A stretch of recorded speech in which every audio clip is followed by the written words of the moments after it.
High little friends, সবাই কেমন আছো?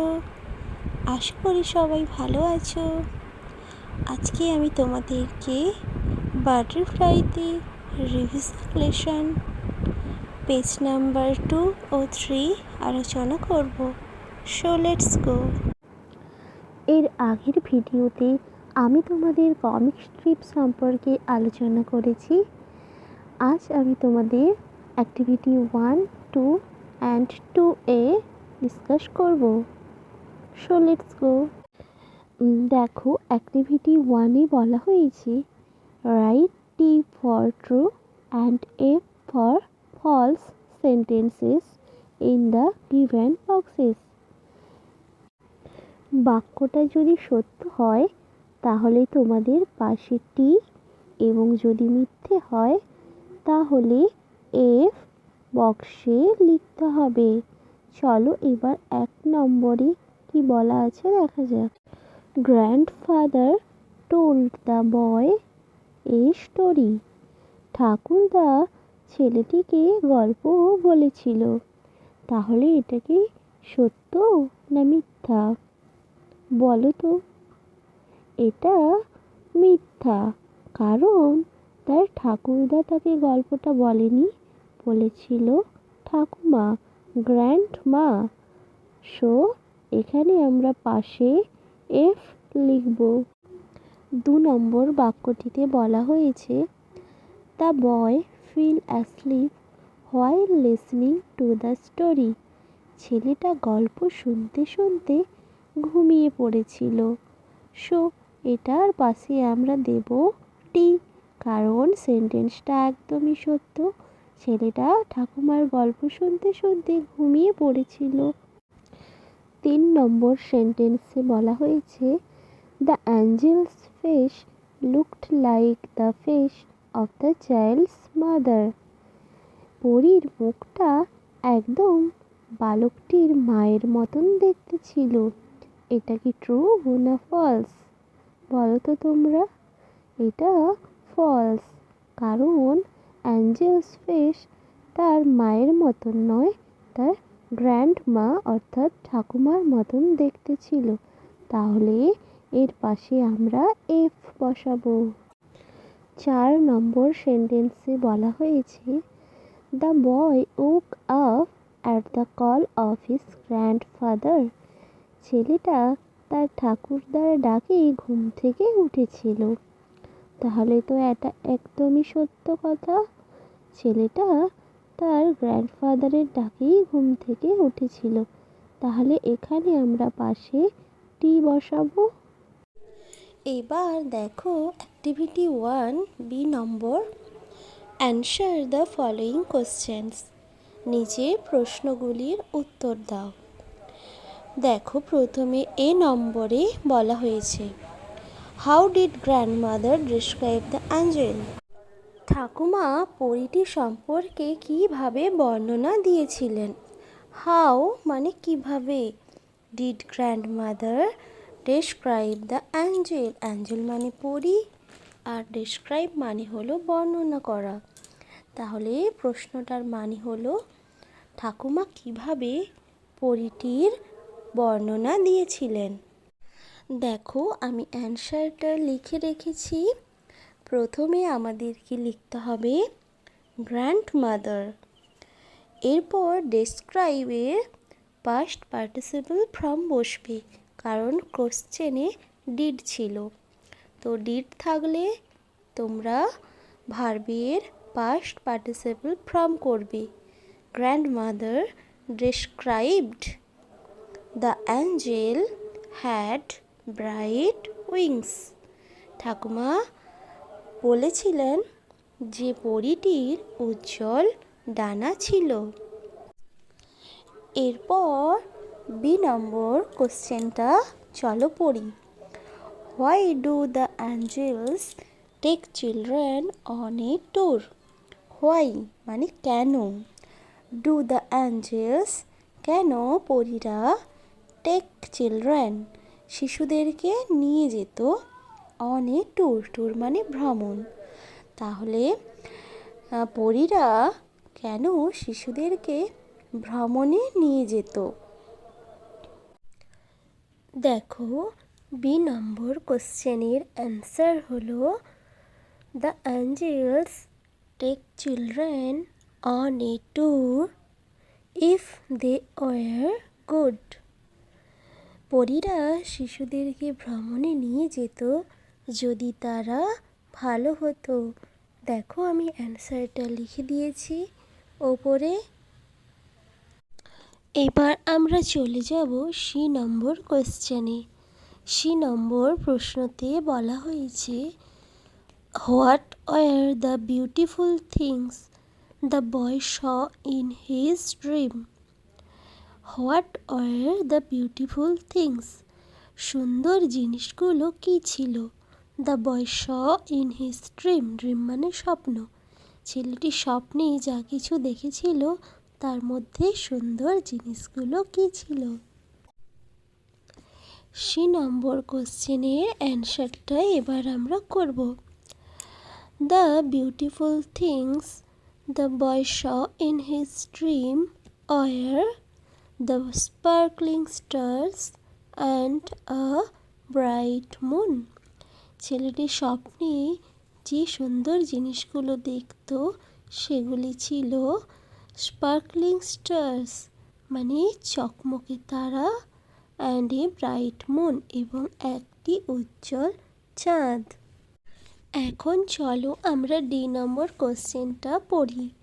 What did the boy understand when he woke up.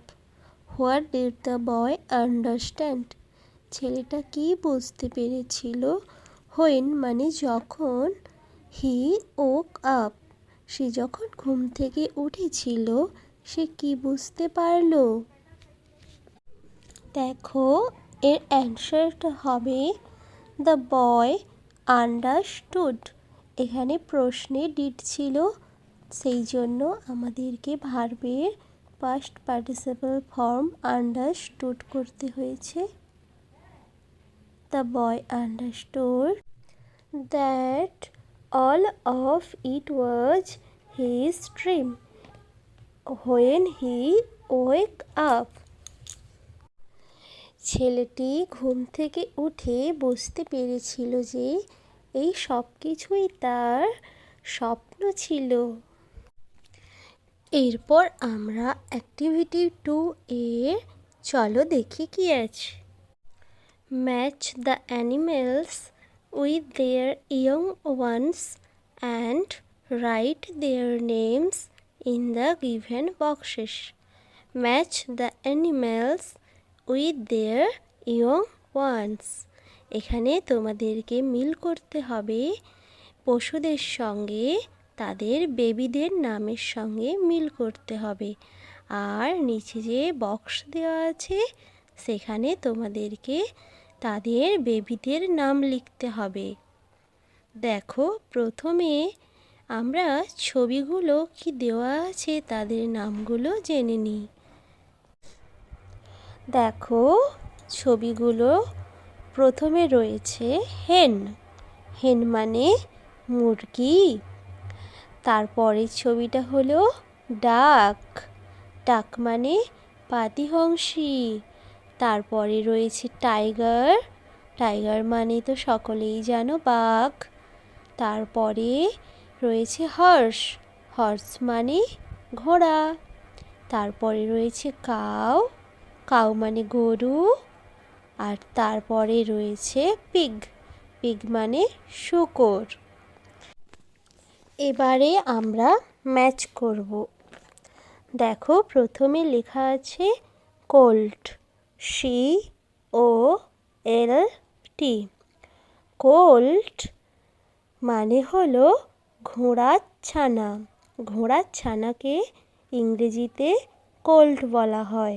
তাহলে কোল্টের পাশে আমরা তাদের অ্যানিম্যালসের নাম লিখব হর্স।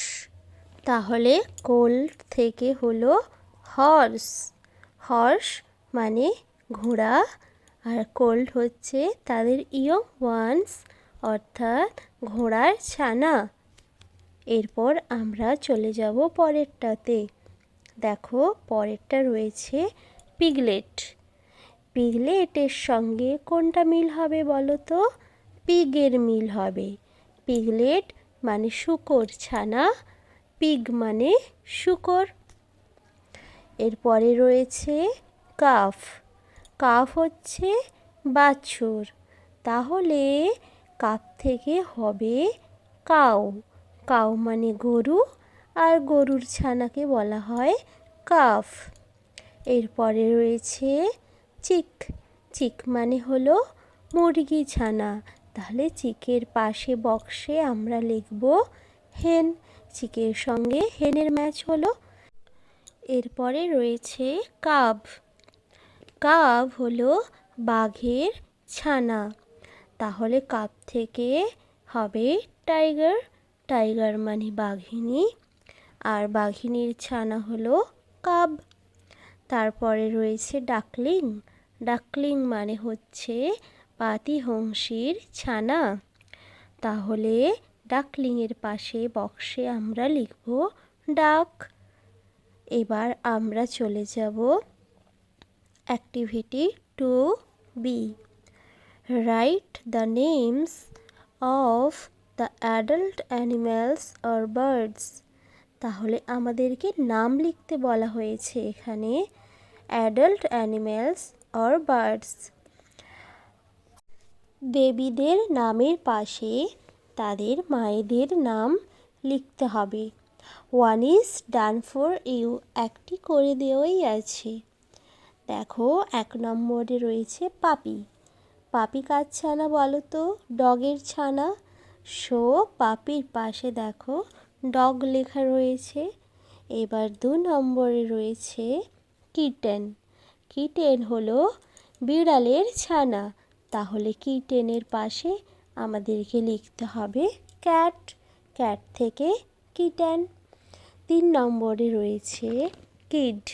কিড মানে হলো ছাগল ছানা, তাহলে কিডের অ্যাডাল্ট নেম হবে গোট। 4 নম্বরে রয়েছে ল্যাম্প। ল্যাম্প মানে হচ্ছে ভেড়ার ছানা, তাহলে ল্যাম্পের পাশে আমরা লিখব শিপ। 5 নম্বরে রয়েছে কাব। কাব হচ্ছে বাঘ অথবা সিংহের ছানাকে কাব বলা হয়, তাহলে কাবের পাশে তোমরা টাইগার অর লায়ন লিখতে পারো। এবার 6 নম্বরে রয়েছে ইগলেট। ইগলেট থেকে হবে ইগল। ইগল থেকে ইগলেট। ইগলেট মানে ইগলের ছানা, তো ইগলেটের অ্যাডাল্ট নেম হবে ইগল। সো তোমাদের যদি কোথাও বুঝতে অসুবিধে হয় আমাকে কমেন্টসে জানিও। ভিডিওটি ভালো লেগে থাকলে আমার চ্যানেলটিকে সাবস্ক্রাইব করে রেখো আরও নতুন নতুন ভিডিও পাওয়ার জন্য। Thank you.